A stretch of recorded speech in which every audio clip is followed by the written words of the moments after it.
The day the Galactic Council ship landed in Geneva was the day everything changed for humanity.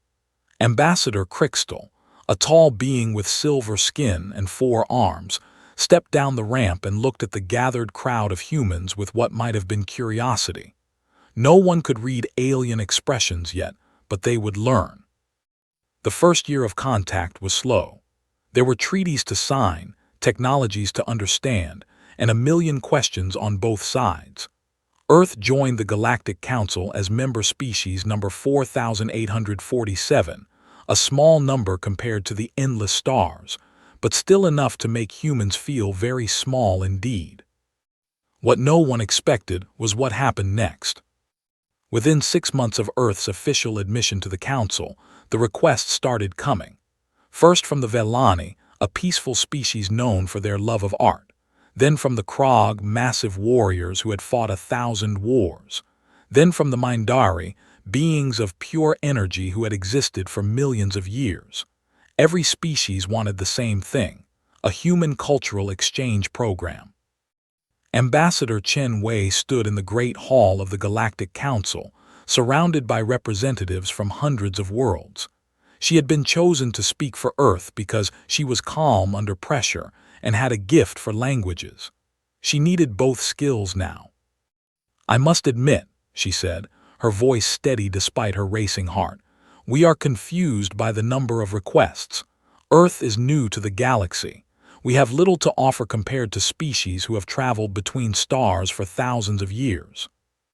The Krog representative, a being that looked like a mountain had learned to walk, let out a deep rumbling sound. Through the translator device in Chen's ear, the sound became words. "You do not understand," the Krog said. "We have watched your transmissions. Your radio signals have been spreading through space for over 100 of your years. We have seen your stories, your music, your art. We have seen your history." Chen felt a chill run down her spine. Of course, radio and television signals traveled at the speed of light. The galaxy had been watching Earth's broadcasts for decades. "What you have shown us," continued a Velani delegate, her voice like wind chimes, "is something rare, something we thought was lost to the universe long ago." "And what is that?" Chen asked. The Mindari representative flickered, its energy form shifting through colors no human eye could name. "You still have wonder," it said. "You still have hope. You still create for the joy of creation. Most species lose these things as they age. We certainly did." Chen looked around the hall. She saw ancient beings, powerful beings, beings who could destroy planets or create new stars. And in their eyes, or whatever they used for eyes, she saw something she had not expected. They were tired. Over the next few weeks, Chen learned more about the galaxy than any human before her. She learned that the average spacefaring species was over 50,000 years old. Some, like the Mindari, had existed for millions of years. They had seen everything, done everything, conquered every challenge. And they were bored. The Krog had stopped fighting wars 3,000 years ago because there was no point. They had won every war they ever fought. The Velani had created every form of art they could imagine and grown tired of it all. The Mindari had explored every corner of the universe and found nothing new. Then they discovered Earth. A young species. A species that still struggled, still fought, still created. A species that looked at the stars with wonder instead of weary familiarity. A species that painted pictures and wrote songs about things they had never seen, just because they could imagine them. The cultural exchange programs began 6 months after Chen's speech. The first group of aliens to arrive on Earth were Velani artists. They came to a small town in Japan, where they spent 3 months living with local families and visiting temples and gardens. When they left, they were different. They had watched humans perform tea ceremonies with careful attention to every detail. They had seen children play with simple toys and laugh with pure joy. They had walked through cherry blossom festivals and witnessed humans celebrate the brief beauty of falling flowers. "We had forgotten," one Velani said before boarding her ship.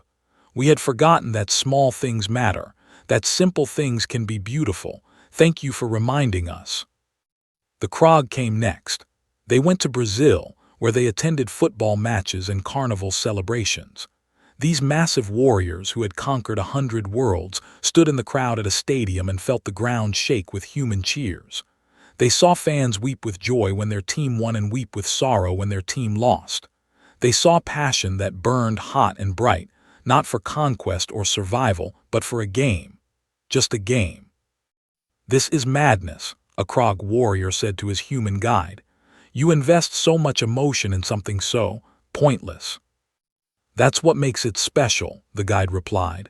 "We choose to care, we don't have to, we want to." The Krog was silent for a long time after that. More species came. The Mindari visited libraries and museums, spending days reading human books and studying human history. They were particularly fascinated by fiction. The idea that humans would create entire worlds and characters that never existed just to tell stories about them was strange and wonderful to beings who had lived so long they could no longer imagine. "Why do you write about things that are not real?" a Mindari asked a human author. "Because sometimes," the author said, "the things that are not real teach us more about ourselves than the things that are." The Mindari flickered through 100 colors. In their language of light, it was the equivalent of crying.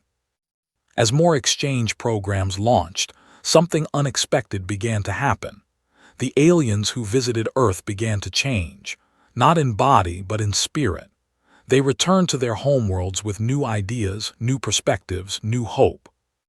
And they brought pieces of human culture with them. Krog warriors started playing a game they called Footsphere, a modified version of football that could be played by beings 30 feet tall. Villani artists began creating works that celebrated simple moments: a sunrise, a child's smile, a flower blooming. Mindari scholars started writing fiction for the first time in their species' long history. The galaxy, which had grown old and tired and gray, began to show traces of color again. Ambassador Chen watched all of this happen with a mixture of pride and concern. She was proud that humanity could offer something valuable to the galaxy, but she was also worried. What would happen when the novelty wore off? What would happen when the aliens moved on to something else? She did not know yet that humanity's true gift to the galaxy was not art or music or stories. It was something deeper, something that would take years to fully understand. It was the gift of being young. The exchange programs continued to grow, and with them, something wonderful began to spread across the stars. But Earth was about to learn that sharing culture was not always simple. Some species wanted more than just art and music. Some species wanted to understand the darkness as well as the light. And humanity had plenty of both. The Thornaki arrived on Earth 3 years after first contact. They were a species that lived in shadows, literally. Their homeworld orbited a dim red star, and they had evolved to see in darkness better than in light. They were also deeply philosophical, constantly asking questions about existence and meaning. They asked to visit a place where humans confronted their greatest fears and darkest memories. The United Nations Cultural Exchange Committee debated for weeks. Some wanted to send the Thornaki to a war memorial. Others suggested a museum dedicated to some of humanity's greatest tragedies. In the end, they chose something smaller and more personal. They sent the Thornaki to a hospital. The alien delegates arrived at a children's hospital in Toronto, Canada. They moved through the halls like living shadows, their dark forms flowing around corners and through doorways. The human staff was nervous at first, but the children were not afraid. Children rarely are. A young girl named Emma, who was fighting a disease in her blood, looked up at the Thornaki ambassador with curious eyes. She was 8 years old and had been in the hospital for 3 months. "Are you a shadow monster?" she asked.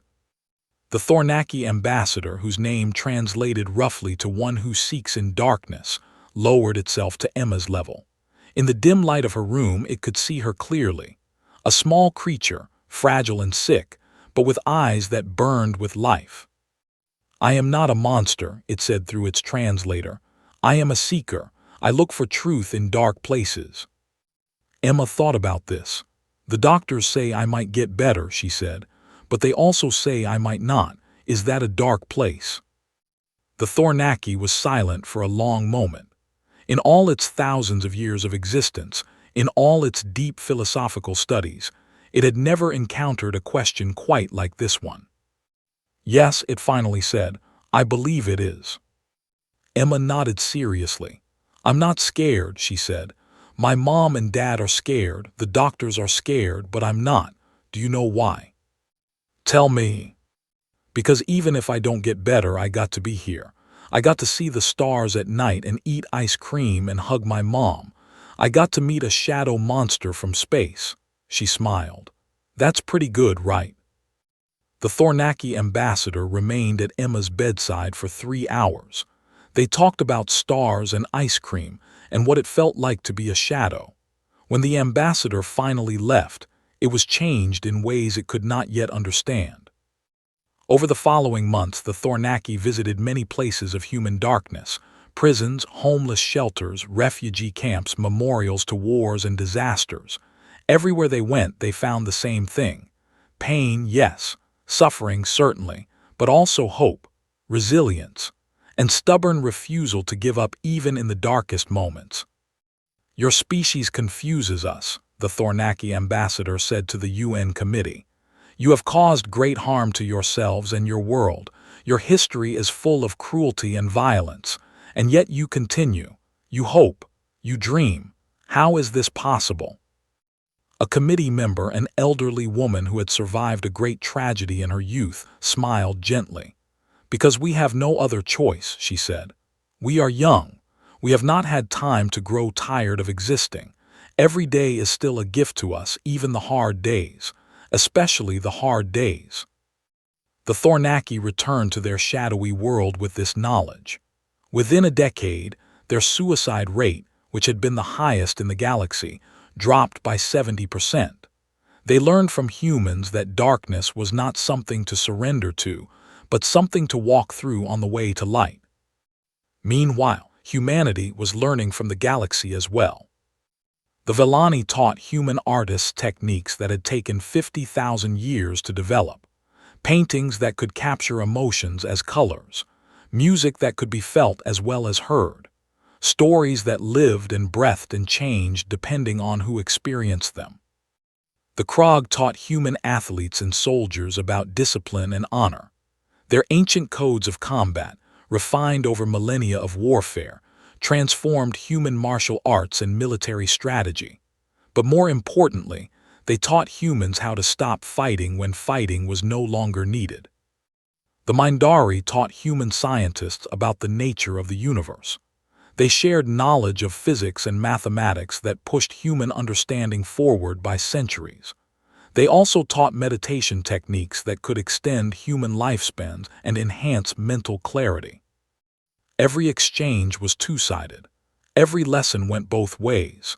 The galaxy gave humanity knowledge and technology, and humanity gave the galaxy something far more valuable, a reminder of what it meant to be alive.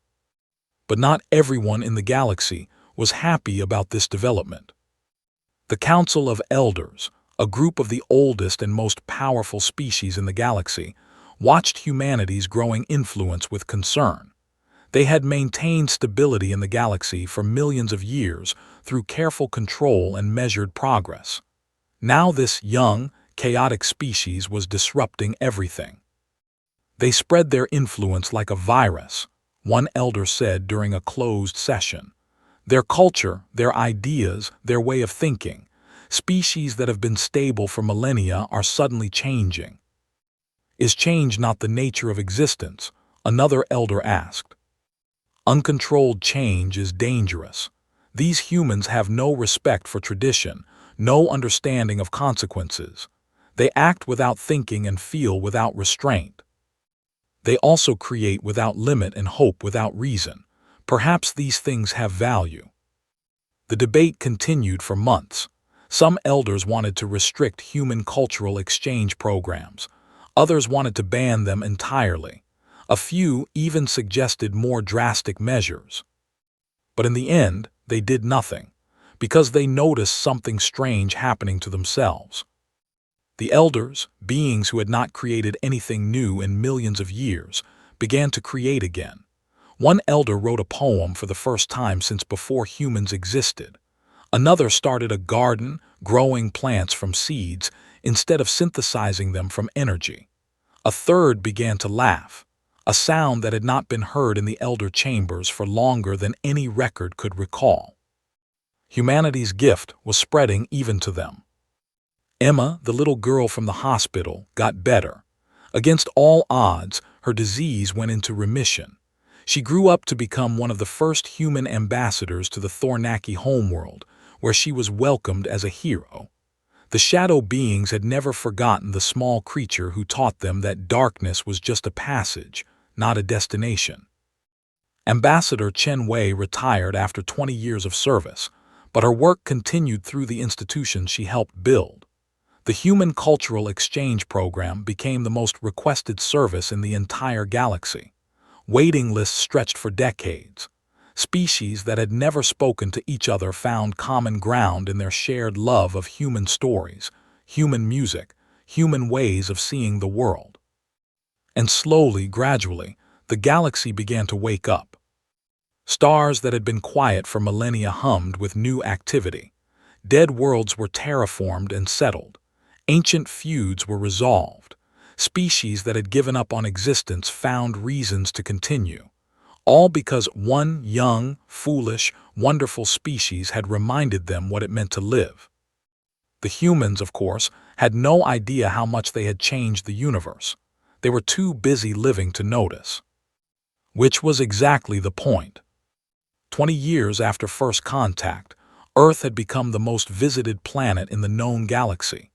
Ships arrived daily from hundreds of worlds, carrying beings who wanted to experience human culture firsthand. Tourism became humanity's biggest industry, bigger than all other industries combined. But it was not the monuments or museums that drew visitors. It was the everyday moments. Zyxoth, a being from a methane world who resembled a floating jellyfish, spent 3 weeks in a small Italian village. It had traveled across half the galaxy to watch humans make pasta. Not to eat it, of course. Zyxoth species absorbed nutrients through their skin and found solid food horrifying. But the process of making pasta, the mixing and kneading and rolling, the care and attention humans put into creating something so temporary fascinated Zyxoth beyond measure.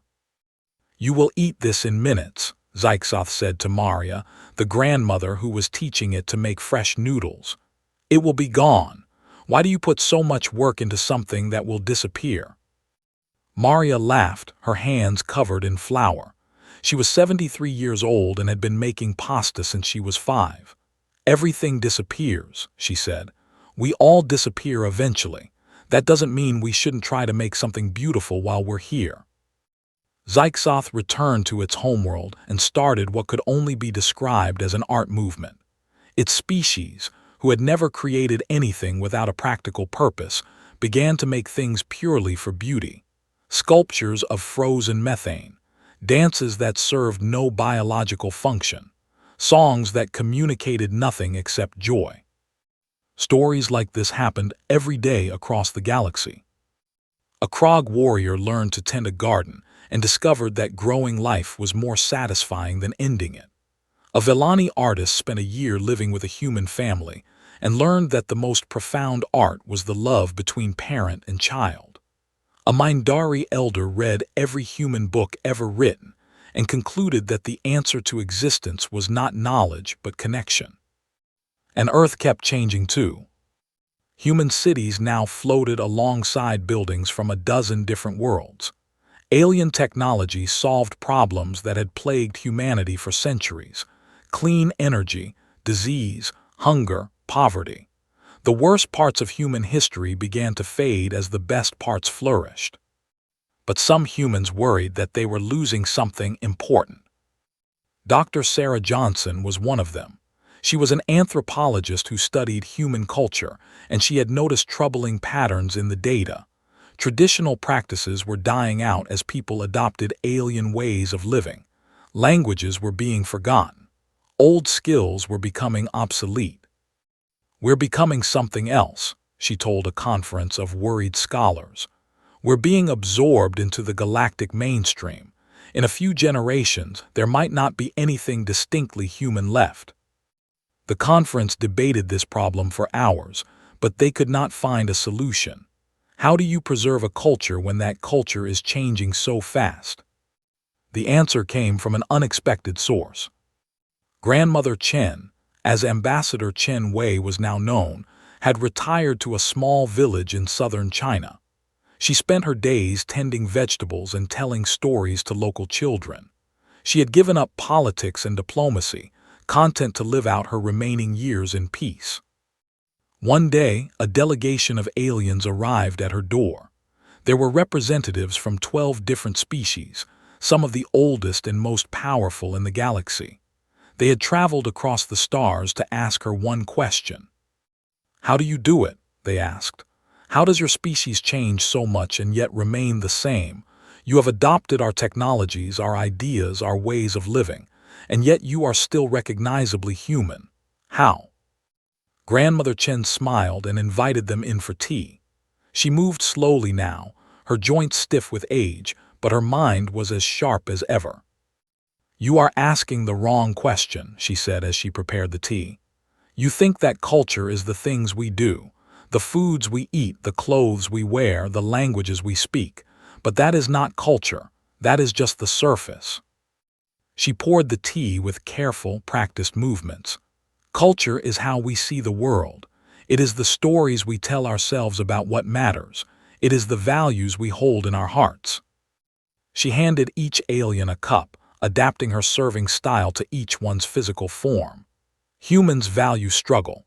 We believe that meaning comes from overcoming challenges. We value connection. We believe that relationships matter more than achievements. We value creation. We believe that making something new is holy work." She sat down and sipped her own tea. "These values do not change just because we use new technology or learn new ways of living.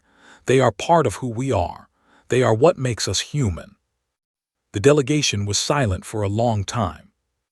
"But surely," one of them finally said, "these values came from your history, from your evolution on Earth. Now that you are part of the galaxy, won't these values eventually fade?" Grandmother Chen shook her head. "You still do not understand. Our values did not come from our history. Our history came from our values. We struggled because we valued struggle. We connected because we valued connection.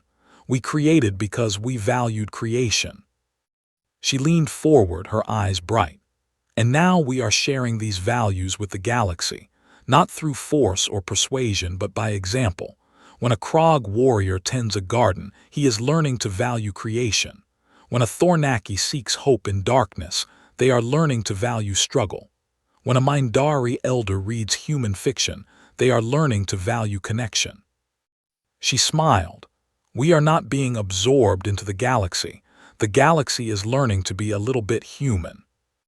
The delegation left with much to think about, and over the following years they saw that Grandmother Chen was right. Human values were spreading across the stars, not replacing other cultures but enriching them. Every species remained distinct, but they all gained something new.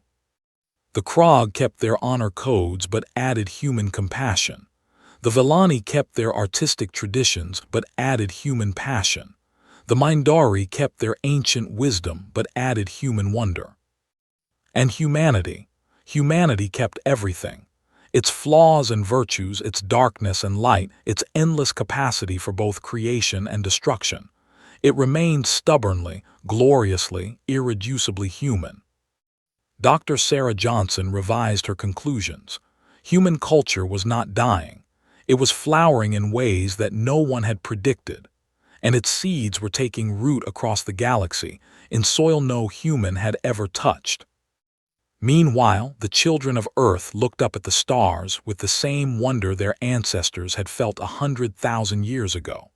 They dreamed of adventure and discovery, of love and friendship, of making something beautiful in a universe that did not require beauty but welcomed it anyway. They were still young, they were still foolish, they were still human. And the galaxy was grateful for it. 50 years after first contact, humanity faced its first real crisis in the galactic community. The trouble started, as trouble often does, with a misunderstanding. The Vrix were a species from the far edge of the galaxy. They had been in space for only a few thousand years, making them young by galactic standards but still far older than humanity. They were also deeply proud and easily offended, which proved to be a dangerous combination. A human comedian named Marcus Lee performed a show that was broadcast across several star systems. In his act, he made a joke about the Vrix. It was not a cruel joke, just a playful observation about their unusual mating rituals, which involved competitive eating contests. Marcus had actually read extensively about Vrix culture and genuinely admired them. He thought the joke was affectionate. The Vrix did not see it that way. Within days, the Vrix government issued a formal declaration of grievance against humanity. They demanded an apology, reparations, and the punishment of the offending comedian. When Earth's government tried to explain that they could not punish someone for telling a joke, the Vrix declared a trade embargo. When that did not produce results, they began moving warships toward human space. The Galactic Council was horrified. They had not seen a species threaten war in over 3,000 years. They did not know how to respond. But humanity did. Ambassador James Okonkwo, Grandmother Chen's successor, requested a meeting with the Vrix leadership. He did not bring diplomats or lawyers. He brought Marcus Lee. The meeting took place on a neutral space station. The Vrix delegation entered the chamber with weapons visible, their posture aggressive and threatening. They expected the humans to beg or bargain or show fear. Instead, Marcus Lee walked up to the lead Vrix delegate and bowed deeply. "I owe you an apology," he said. "I made a joke about your people without understanding how it would be received. I thought I was showing affection, but I caused offense. I am sorry." The Vrix delegate was surprised. This was not how enemies were supposed to behave. "You admit your wrongdoing?" the delegate asked. "I admit that I hurt you without meaning to. Whether that is wrongdoing is a complicated question that philosophers have debated for centuries. But the hurt is real, and for that, I am truly sorry." Marcus paused. "I would like to make it right, not because I have to, but because I want to. Would you allow me to learn about your culture properly, to spend time on your world and understand your people, and then, perhaps, to tell jokes that you would find funny instead of offensive?" The Vrix delegation conferred among themselves for several minutes. When they turned back to Marcus, something had changed in their bearing. "You would do this willingly?" the lead delegate asked. "You would come to our world, live among us, learn our ways?" "Yes." "Why?" Marcus smiled. "Because that is what humans do. We make mistakes and then we try to fix them. We hurt people and then we try to heal them. We are young and foolish and get things wrong all the time, but we keep trying. We always keep trying." The war ended before it began. Marcus Lee spent 2 years on the Vrix homeworld, learning their language, their customs, their sense of humor. When he returned to performing, his jokes about the Vrix were celebrated across their entire civilization. He became the first human to receive the Vrix Medal of Cultural Honor. But more importantly, he had shown the galaxy something that many had forgotten: how to apologize, how to forgive, how to turn enemies into friends. The incident changed how other species viewed human culture.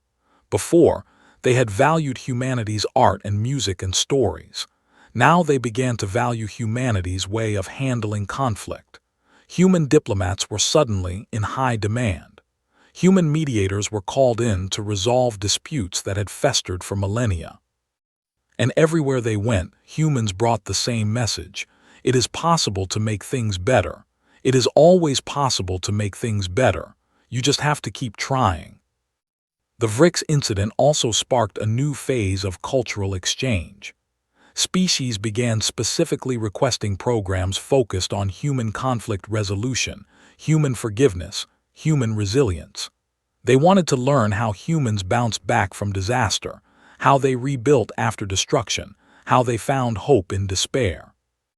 The Thornaki, who had already learned so much from humanity, created a new philosophical school based on human concepts of redemption. They called it the Path Through Darkness, and it spread to hundreds of worlds.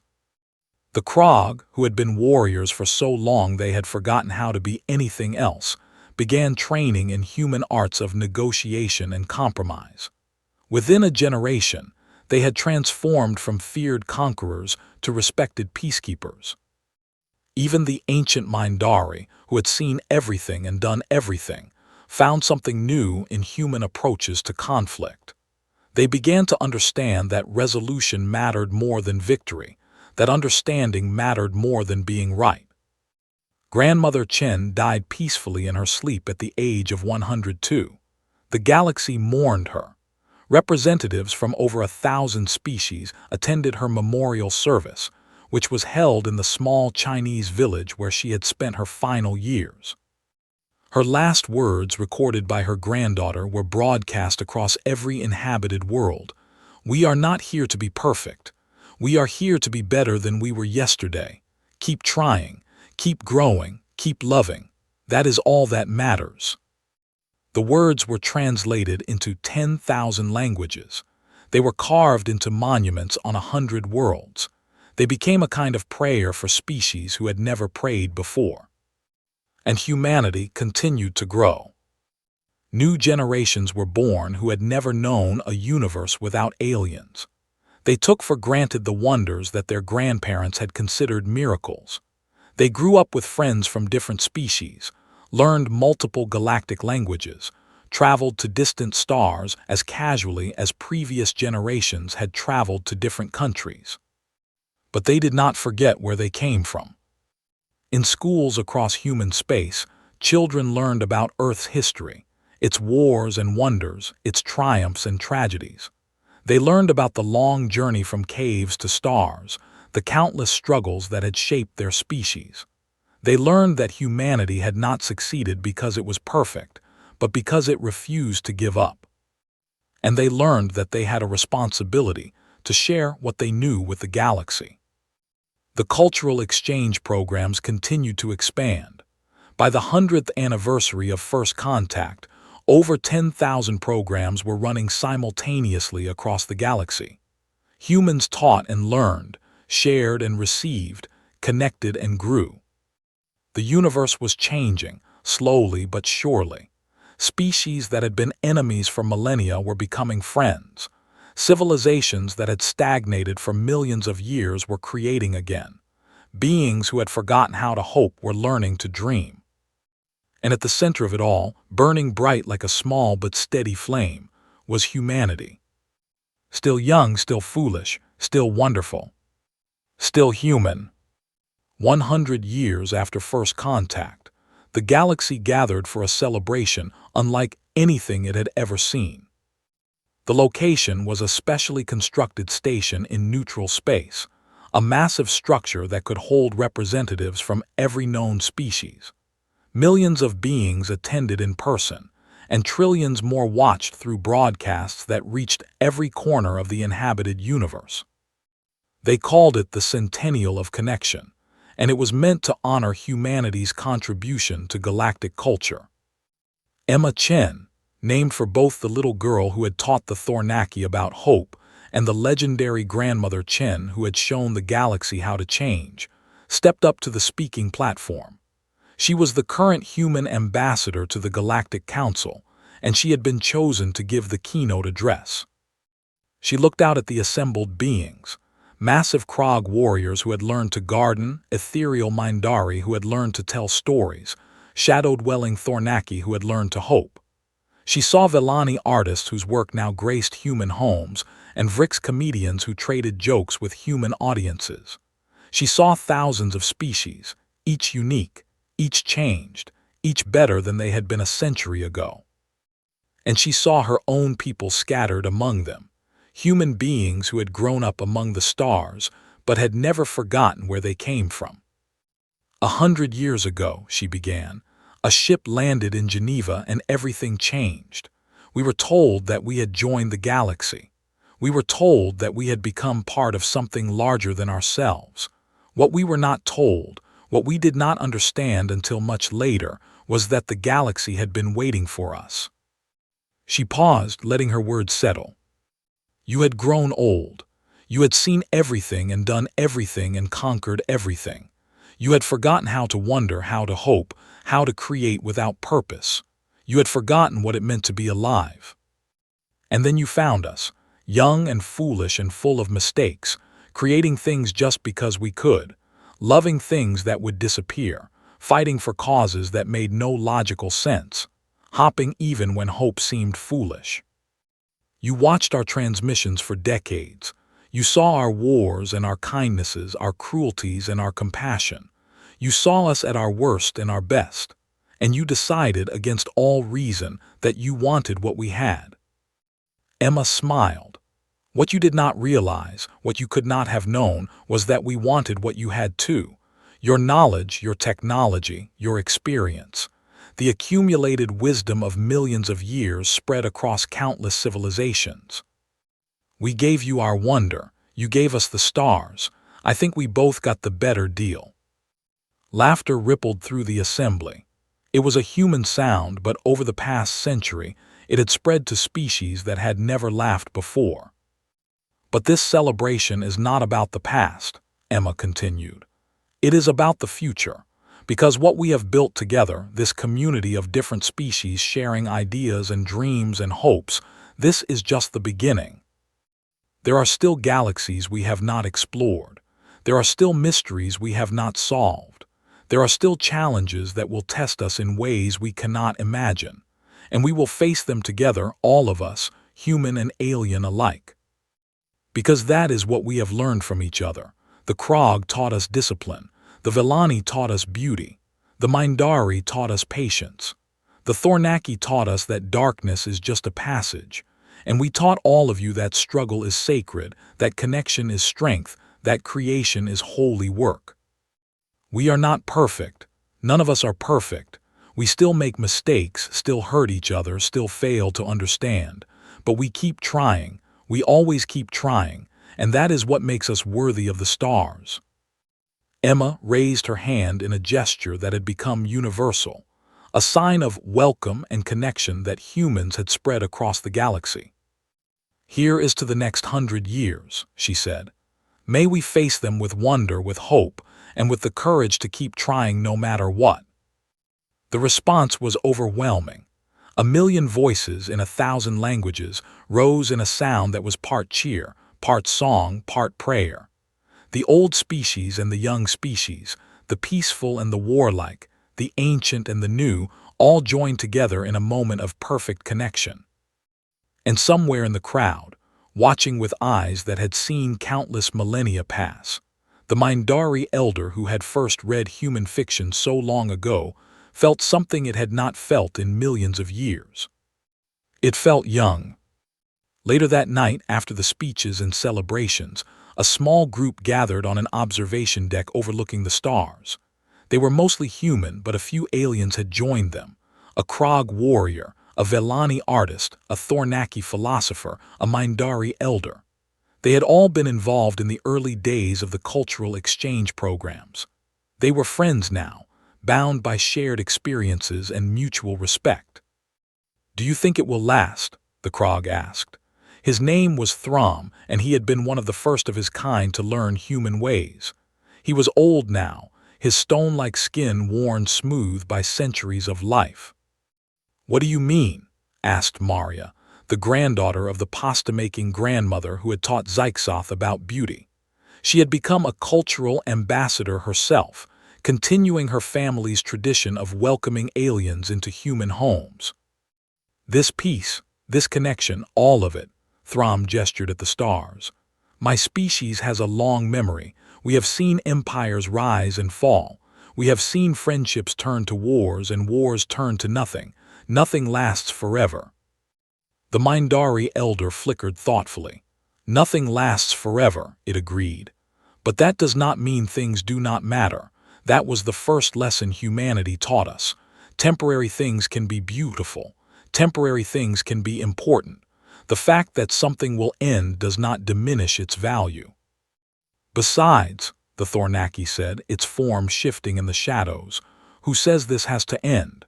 Maybe it will change, evolve, become something different. But the essence of what we have built, this idea that different species can learn from each other and grow together, why should that ever end? Maria smiled. That is a very human way of thinking, she said. I know, the Thornaki replied. I learned it from a little girl in a hospital 100 years ago. She told me that even if she did not survive her illness, she was glad she got to see the stars and eat ice cream and meet a shadow monster from space. She taught me that existence itself is a gift, however long or short it might be. Emma, Maria said softly, grandmother Emma. She lived a long life after that. She became one of our greatest ambassadors. I know. I stayed in contact with her until the end. She never lost her wonder, never lost her hope. Even when she was very old and knew she was dying, she told me she was grateful for every day she had been given. Silence fell over the group. They watched the stars turn slowly in the eternal dance of the cosmos. You know what I think? The Vellani artist finally said. Her name was Silk, chosen because her species believed that names should reflect beauty, and she had spent her long life finding beauty in every corner of existence. I think the humans gave us something even more important than wonder or hope or creation. What is that? Throm asked. They gave us each other. Silk gestured at the gathered group. Look at us. A Krog, a Vellani, a Thornaki, a Mindari, and several humans. 100 years ago we would never have spoken. We would have had nothing in common, no reason to connect. But now we are friends. We have shared meals and stories and struggles. We have helped each other through dark times and celebrated together in bright ones. She turned to look at the humans. You did not just remind us how to be alive. You showed us how to be together, how to see past our differences and find our shared humanity, if you will forgive the term. Maria laughed. I think we can forgive it. After all, we borrowed plenty of words from other species too. The universe is vast, the Mindari elder said, its light patterns shifting into something that translated as contentment. It is cold and dark and often cruel, but it is also beautiful and full of wonders, and it is better when it is shared. To sharing, then, Throm said, raising a glass of water in a human gesture he had learned decades ago. To connection, to the next 100 years and the 100 after that. The others raised their own drinks. Human voices and alien voices spoke together, a chorus of different sounds expressing the same hope. To the future. They drank and they watched the stars, and they were content. Far below them, on the station's surface, the celebration continued. Beings from across the galaxy danced and sang and told stories, each species contributing its own traditions to the festival. The music was a mixture of 1,000 cultures, harmonized into something new and beautiful. And if you listened carefully, beneath all the other sounds, you could hear the heartbeat of it all. It sounded like hope. It sounded like wonder. It sounded like laughter and tears and struggle and triumph. It sounded human. And the galaxy smiled, because it had finally remembered what it felt like to be alive. The celebration ended, as all things do. The visitors returned to their homeworlds, carrying memories and friendships and new ideas. The station was dismantled and its materials recycled into other projects. The speeches were archived in libraries across the cosmos. But the work continued. Somewhere, a Krog warrior planted a seed and watched it grow with patient wonder. Somewhere, A Villani artist created a new work that celebrated the beauty of simple moments. Somewhere, a Thornaki philosopher guided a troubled soul through darkness toward light. Somewhere, a Mindari elder wrote a story about beings who had never existed, just to explore what they might have been. And somewhere, a human child looked up at the stars and dreamed of adventures yet to come. The galaxy was old, but it had learned to be young again. The universe was vast, but it had learned to be connected. And humanity, foolish and wonderful humanity, continued to do what it had always done. It hoped, it created, it loved. It kept trying. And that made all the difference.